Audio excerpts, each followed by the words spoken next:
Hi, I'm Megan Frisbie, and this video is for the literary autobiography, tracing my relationship with reading and writing through elementary, high school, and middle school. I was very interested in sci-fi books as I grew up, specifically Chronicles of Narnia, Ender's Game, the Harry Potter trilogy, and the Eldest trilogy by Christopher Paolini.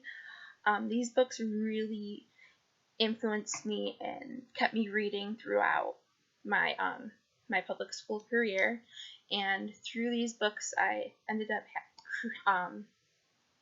having a passion for creative writing and for writing my own stories. In college, I transitioned this interest into taking a lot of creative writing classes. I initially started out writing nonfiction, but felt really comfortable in at home in the creative nonfiction classes where I worked a lot with magazine writing and memoir writing. I had a couple works published in my student literary magazine in college, and a lot of my writing was modeled after my two favorite authors, Harrison Scott Key and David Sedaris. His novel specifically, his memoir, Let's Talk About Diabetes with Owls, really impacted my writing because I liked how he integrated humor throughout the stories that he told within the books that he wrote. In contrast to being a strong and very interested creative writer, I struggled a little bit with academic writing in high school. Even though English was one of my strongest classes, my teachers often offered me constructive criticism about my organization. It was something I struggled with, like keeping on point and being very specific about the issues and ideas that I wanted to discuss and address.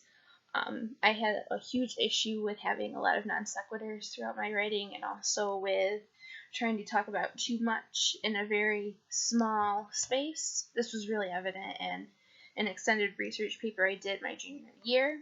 It was about the life and the writings of Kate Chopin.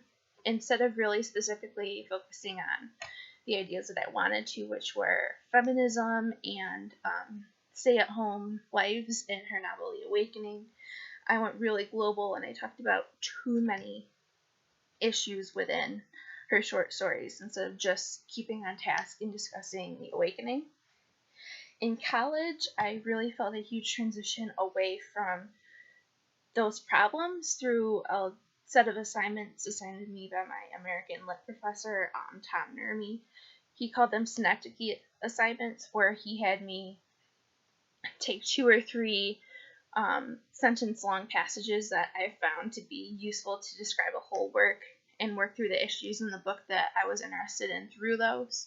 So, for example, I had to pinpoint 2 sentences in Crime and Punishment that I thought really exemplified my ideas or my take on the work, which of course is like 600 pages long.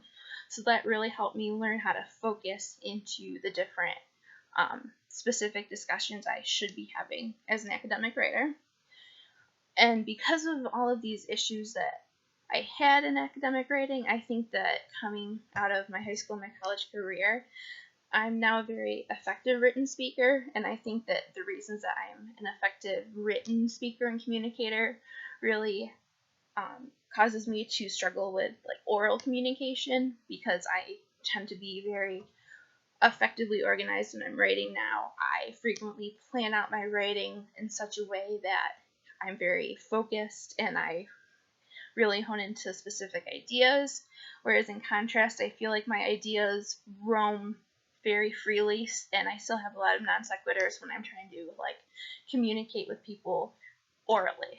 And because of this, I really do think that my history as a creative writer and as a reader has really helped me become a better student, but I still really struggle with the oral aspect of communication.